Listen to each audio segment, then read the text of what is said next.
নমস্কার বন্ধুরা, আপনাদের আরও একবার স্বাগত জানাই পাবলিক ভিউ কলকাতাতে। বন্ধুরা, আজকের এই ভিডিওতে মোহনবাগান দল নিয়ে গুরুত্বপূর্ণ আপডেট দেওয়ার আছে। চিংলিং সানা সিং তার ভবিষ্যৎ কি সেটা আপনাদেরকে জানাবো। হিতেশ শর্মা কোন দলে যাচ্ছে সেটাও বলার আছে। আমি কেন বলছি আরও কপাল পুড়ল মুম্বাই সিটি এফসির সেটা জানাবো। তার পাশাপাশি ইস্ট বেঙ্গলের কিছু আপডেট দেওয়ার আছে, তাই অনুরোধ করে রাখবো ভিডিওটা অবশ্যই শেষ পর্যন্ত দেখবেন। এবং ভিডিওটি শুরু করার আগে একটা ছোট্ট অনুরোধ করে রাখবো, যেহেতু এইখানে আপনারা খেলার সমস্ত রকম আপডেটস পেয়ে যাবেন, তাই অবশ্যই পাবলিক ভিউ কলকাতা এই চ্যানেলটিকে সাবস্ক্রাইব করে বেল আইকন প্রেস করে অল করে রাখবেন। তাহলে বন্ধুরা, সবার প্রথমে চিংলিং সানা সিং এর আপডেটটা দিই। চিংলিং সানা সিং তার কিন্তু আজকে ভবিষ্যৎ নির্ধারণ করবে অল ইন্ডিয়া ফুটবল ফেডারেশন। শুধুমাত্র চিংলিং সানা সিং নয়, তার পাশাপাশি নিখিল পূজারি, হিতেশ শর্মারও কিন্তু ভবিষ্যৎ নির্ধারণ করবে আজকে AIFF। কারণ হিতেশ শর্মা, চিংলিং সানা সিং আর নিখিল পূজারি হায়দ্রাবাদ দলে গিয়ে ফেসে গেছে। হায়দ্রাবাদ যেহেতু তাদের টাকা মেটাতে পারছে না, তাই এই তিন খেলোয়াড় হায়দ্রাবাদ দল ছাড়তে পারছে না। কারণ দল ছেড়ে দিলে কিন্তু টাকা মেটানোর ব্যাপার আর থাকবে না। সেই জন্যই এই প্লেয়ারদের ভবিষ্যৎ নির্ধারণ করার জন্য AIFF তারা একটা মিটিং করবে। তারপরেই এই তিন প্লেয়ারের ভবিষ্যৎ নির্ধারণ হবে যে এই তিন প্লেয়ার কোন দলে যাবে। তবে যেহেতু এতে খেলোয়াড়ের কোনো দোষ নেই, যে খেলোয়াড়দেরকে টাকা দেওয়া হচ্ছে না, এটা সম্পূর্ণ ক্লাবের দোষ। তাই আমার মনে হয় AIFF মিটিং এর পরে এই তিন খেলোয়াড়কে ছাড়পত্র দিয়ে দেবে। মানে ব্যাপারটা এমন হবে আমার মনে হচ্ছে, কারণ খেলোয়াড়দের কোনো দোষ নেই, খেলোয়াড়রা নিজের দায়িত্ব পালন করেছে, খেলেছে, ক্লাব টাকা দেয়নি, এটা ক্লাবের দোষ।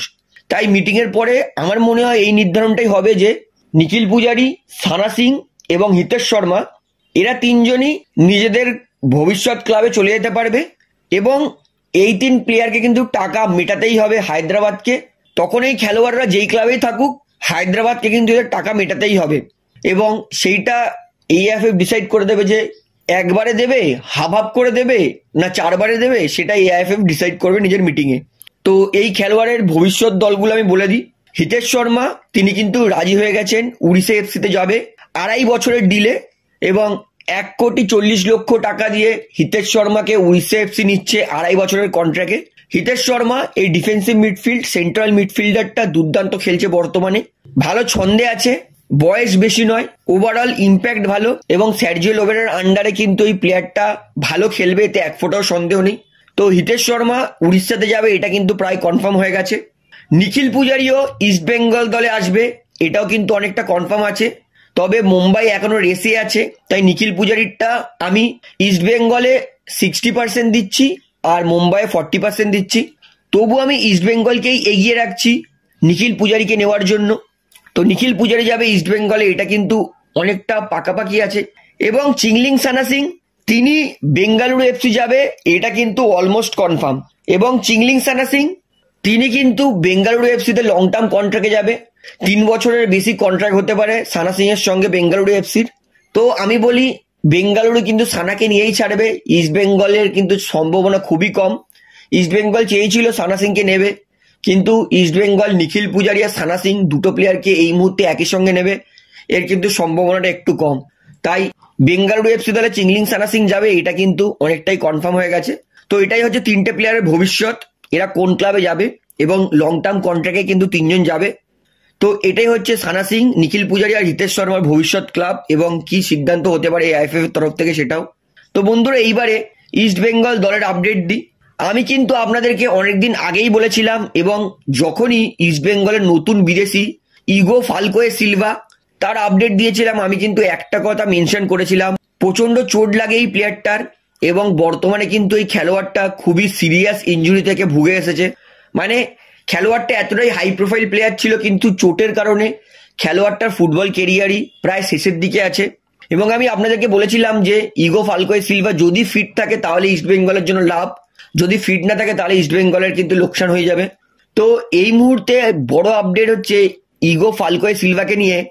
তার প্রথমত ভিসা সমস্যা চলছিল, এবং তার থেকেও বড় রিজন ইগো ফালকোয়ে সিলভা তার কিন্তু ফিটনেস সমস্যা আছে।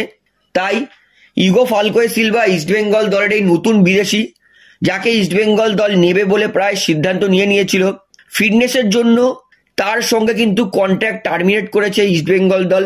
কারণ এখনো অফিসিয়ালি পেপার কিন্তু ইস্টবেঙ্গল ক্লাবে এসে যেটা সই করে সেটা কিন্তু হয়নি। তো তার জন্য কিন্তু ওর সঙ্গে ডিল ক্যান্সেল করে দিয়েছে। তো ইস্টবেঙ্গল দলকে টাকা দিতে হবে প্লেয়ারটাকে? উত্তরটা হচ্ছে না।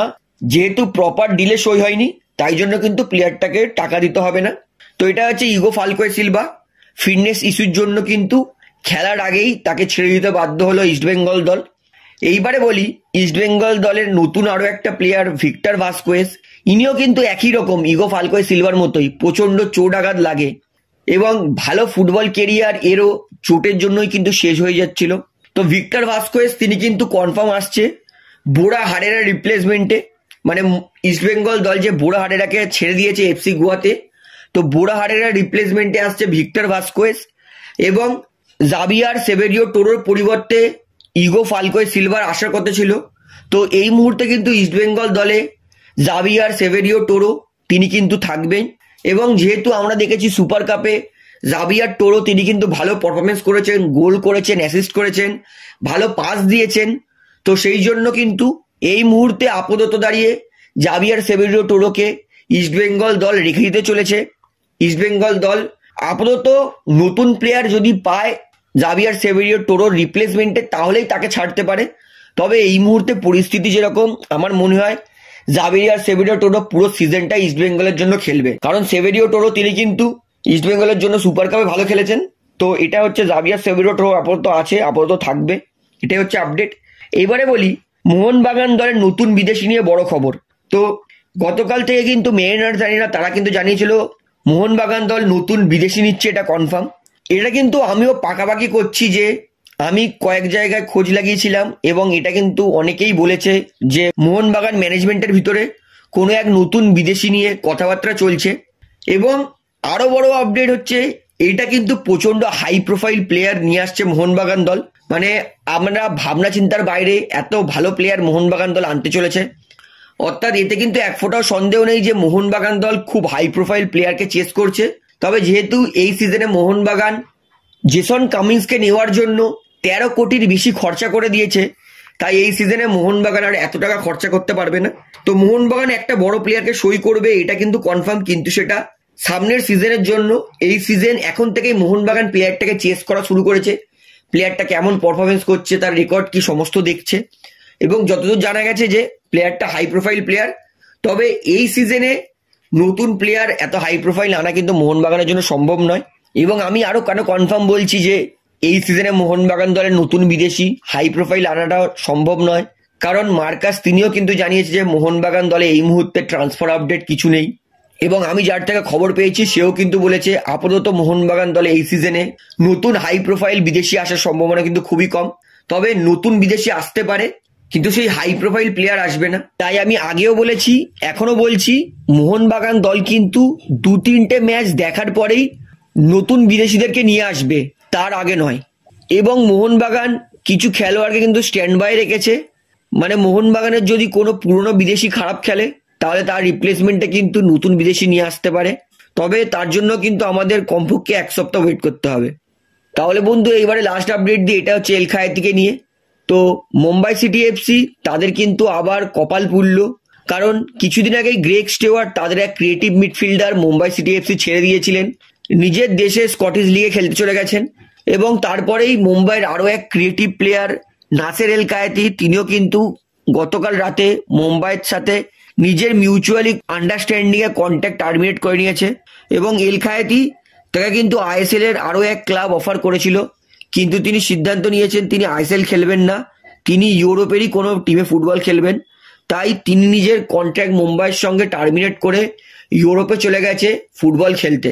অর্থাৎ মুম্বাইয়ের কিন্তু আরো কপাল পুড়ল, মুম্বাইয়ের এই মুহূর্তে পরিস্থিতি আরো খারাপ হয়ে যাচ্ছে, কারণ গ্রেগ স্টিওয়ার্টের পরে এল খায়েতি ছেড়ে চলে গেল, এটা কিন্তু মুম্বাইয়ের জন্য একটা বিগ লস। তো বন্ধুরা আজকের এই ভিডিওটিতে আইএসএল ট্রান্সফার আপডেট নিয়ে আপনাদেরকে এতটাই বলার ছিল, আশা করি সমস্তটা আপনারা বুঝতে পেরেছেন। তো ভিডিওটি ভালো লাগলে অবশ্যই লাইক করুন, কমেন্ট করুন, শেয়ার করুন এবং বন্ধুরা চ্যানেলটি যারা নতুন আছেন সবাইকে একটা অনুরোধ করবো তারা অবশ্যই পাবলিক ভিউ কলকাতা এই চ্যানেলটিকে সাবস্ক্রাইব করে বেল আইকন প্রেস করে অল করে রাখবেন। ধন্যবাদ।